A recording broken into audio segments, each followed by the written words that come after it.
Сегодня мы имеем один случай летальности. К сожалению, приносим соболезнования родным и близким. Всего у нас сделано свыше 2000 тестов за эти сутки, а в целом за весь период 250 тысяч исследований.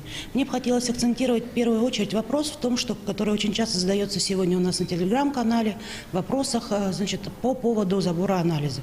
У нас с мая месяца изменилась методика, и сегодня, наработав клинический опыт и практические знания, мы сегодня уже не стремимся у каждого пациента забирать анализы в первый же день. Мы делаем анализы на 8. Я предлагаю успокоиться, сохранять спокойствие, помощи, что у вас есть признаки ОРВИ заболевания, либо какое-то недомогание, к вам обязательно приедут, назначат лечение и будут контролировать либо в дистанционном, либо в онлайн-режиме за вашим состоянием. При необходимости анализы заберут. Елена Александровна. Здравствуйте. В целях минимизации распространения коронавирусной инфекции вот уже более чем 3 месяца, с апреля месяца, стационарные учреждения социального обслуживания находятся в режиме изоляции. То есть наши сотрудники остались со своими подопечными и осуществляют круглосуточную работу в смене, которая у нас составляет не менее 14 дней.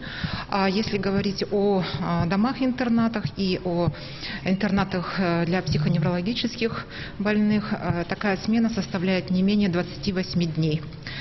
И хотелось бы отметить, что в Якутии такие решения приняты, в общем-то, в числе первых регионов мы приняли такие решения. И, соответственно, такой режим продолжается, как мы предполагаем, и в ближайшее время до сентября.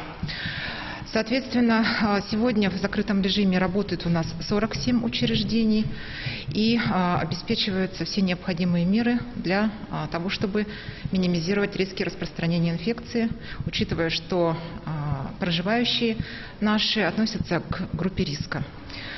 Произошел занос инфекции буквально на днях. Сейчас проходит проверка по причинам заноса и, соответственно, внутри учреждения. И большая работа проводится совместно с органами здравоохранения и Роспотребнадзором.